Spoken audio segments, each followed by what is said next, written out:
So, never waste a good energy crisis. If I don't forget one, I will be talking about 6. So remind me if I miss one.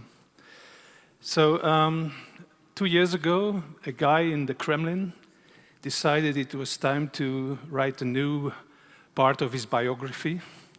It turns out it's a part about war crimes. And he lowered the provision of gas to Europe, which caused, in the economy we live in, a sort of anxiety that we wouldn't have enough gas for the winter.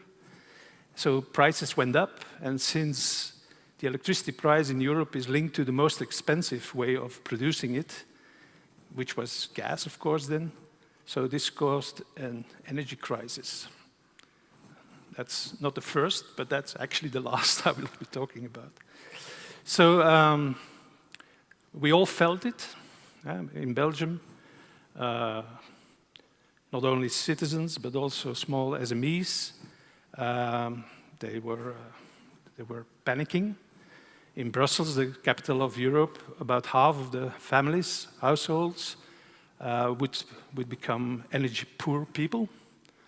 So governments acted. They started handing out money to everyone, so also for the people who didn't need it. And people felt helpless. What can we do about it? But it turns out there are some people in Flanders that were not that affected by this crisis. And I happen to be, my name is Dirk Vansintjan, I happen to be one of the founders and board members of an energy company that succeeded in shielding its clients from this crisis.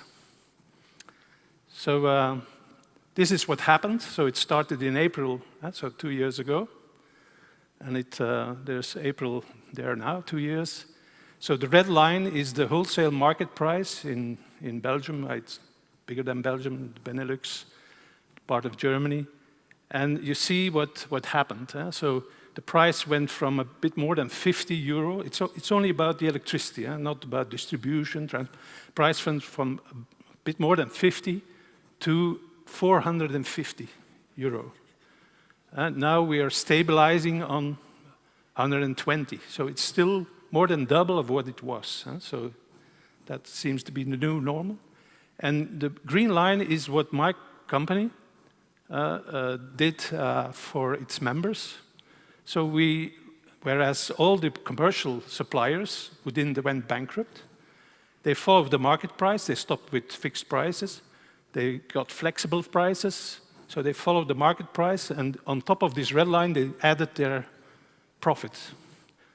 The green line is what we charged our clients. So we reacted 2 times because on a yearly basis, we produce enough electricity for our clients. But of course, sometimes we have too much. We sell on the market. We get a lot of money for it. Sometimes we have to buy when there's no wind, no sun. So we had to follow more or less the market price. So we did this 2 times. And then at a certain moment, we had to really close the door because too many people came in. Because they were attracted by our low price. We were more than 50%, no more than 75% cheaper than the others. So then we decided 50% is a fixed price based on our own production, and 50% is on the market price. So now we are over the peak, and we're more or less competitive with the cheapest others. So we shielded our members, our clients, I must say now. Soon I will talk about members. We shielded them from this crisis. So what kind of company is this? Am I speaking lies? Or what is this? Well, it's a cooperative. So a cooperative is and every word is important. It's an autonomous association of persons united voluntarily, and every word is important, to meet their common economic, social and cultural needs and aspirations, and they do it in a jointly owned and democratically controlled enterprise. So there are about 5,000 of these cooperatives across Europe, mainly Northwestern Europe. How did they do during the crisis? The ones who only produced, they earned a lot of money. They are a bit embarrassed about it, so they started doing things for their members. Otherwise, their windfall profits, they are called, they were taken away by the government. Europe decided that windfall profits should be capped. So they started a fund to start with energy efficiency towards their members, or they lowered the price of the electricity they supplied. So, or they had to pay the windfall profits. We have other members who are only supplier, so they had to follow the market price. They had hard times. And then we had cooperatives like my own, who had a sort of balance between what we produced, what we sold on the market, what we bought of the market, and what we supplied our members with. And actually, the lesson we learned from this crisis is that's the best way to do it, if you find this balance. And of course, you can't accept all the people looking for another supplier. If you don't have the electricity, you produce yourself. So, of course, I forgot. I'm talking here in Prague, and maybe cooperatives, especially the older persons among you, make you think about a rather unpleasant part of your history, communism, the dictatorship of the proletariat, the Prague Spring. Personally, I was 9 years old when that happened, and I was especially impressed by the sacrifice of Jan Palach. And I was only 9 years old. It was actually, for me, it was the end of my childhood paradise. I remember it as yesterday. And actually, I want to give you another idea about cooperatives. So the first cooperative in Prague was founded in 1847. And all across Europe, this happened. And especially they thrived in Europe, and especially in Czech Republic, and in Czechia, then it was Czechoslovakia, between the two world wars. And it was only 100 years after the creation of this first cooperative that the Communist Party seized power, 101 years, if I'm not mistaken. So, and what they did with the cooperatives, they gradually put all their people on top of them. So they actually violated one of the principles of cooperatives, which is autonomy. You can't be dependent of a political party, of the state, of a municipality. So autonomy is one of the essential things. So I hope I can reset this now forever in Czech Republic, let's say, and make you. I hope you now can embrace the cooperator in you, because we all have two sides. On our right shoulder, there's the cooperator, it's a little angel. And on our left shoulder, there's the individualist, some would say the capitalist. And they both fight for our attention and love. But we all have these both sides. And what happens is that when there is a crisis, we as people, as humans, we tend to flock together, to unite, to try to overcome the problem.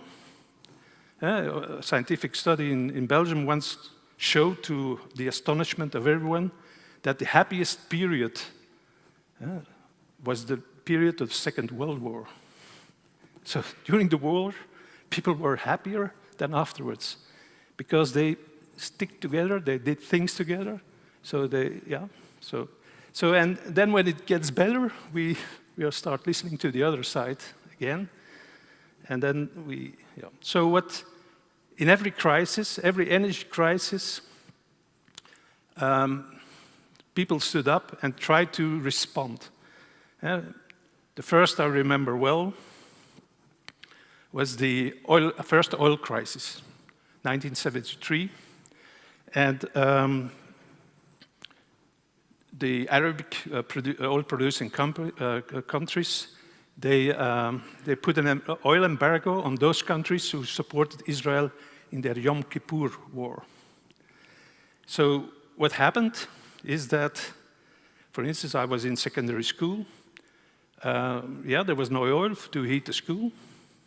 So the school saved on oil, so they closed on Saturday morning. And the temperature was set on 16 degrees. And if there was any oil left at all. And we had 6 car-free Sundays. Belgium had just been building very new and very beautiful highways. Well, children were roller skating on it. So this lasted for a year, but it had consequences on political, so geopolitical consequences on our economy, because soon there was an economical crisis as a result. And the price of oil went 300% up. In 1973, there was already the second oil crisis when the regime in Iran changed to the Khomeini,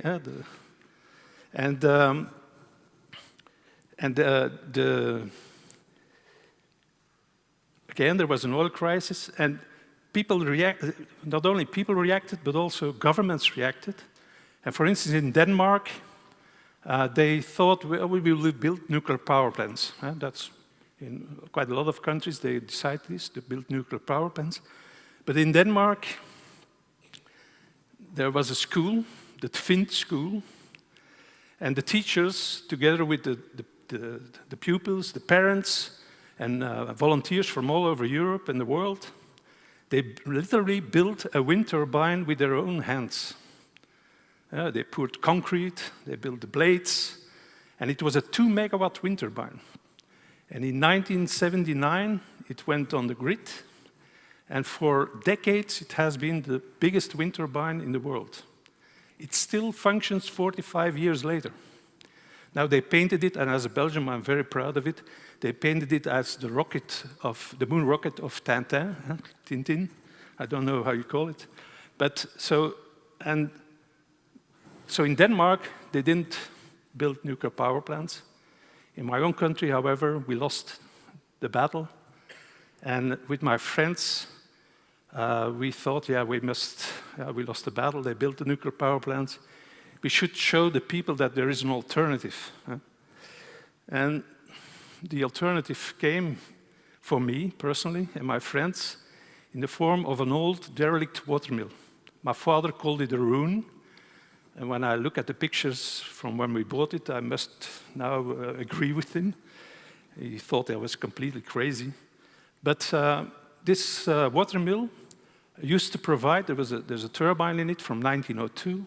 It's a national monument, so we got some money to restore it. And they told us, you should also restore the turbine. And so we started restoring it, but we came across all possible problems there are, and we had to overcome them.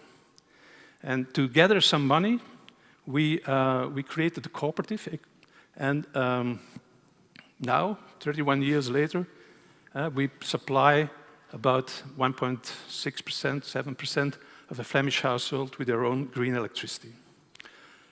We now have 20 wind turbines, and I don't have time to say what we all do. But we are, let's say, a stakeholder now. And what we want is the energy transition to energy democracy. And this means that, according to us, the energy transition will only succeed if the wind turbines that are built, if the solar parks that are built are, for a big part, in the hands of the people in the rural areas where they are built. And only then people will accept them, when they have also the returns. And we think that research has shown that about 50% of the electricity we need by 2050 will be owned by people on their roofs or by people together in cooperatives. Also, the Commission supports this in all their communications about the new directives. They used a photograph of this offshore wind farm, and 50% of the offshore wind farm in Copenhagen is owned by the cooperative of the citizens of Copenhagen. So we produced guides, books. We translated it in 12 languages, also in the Czech language. And we think that we have to stop with this economy, with returning crises that harm common people like us and make the rich richer. And we should turn to an economy, a cooperative economy, within the boundaries of what Mother Earth offers us. And I hope you will join us. Thank you.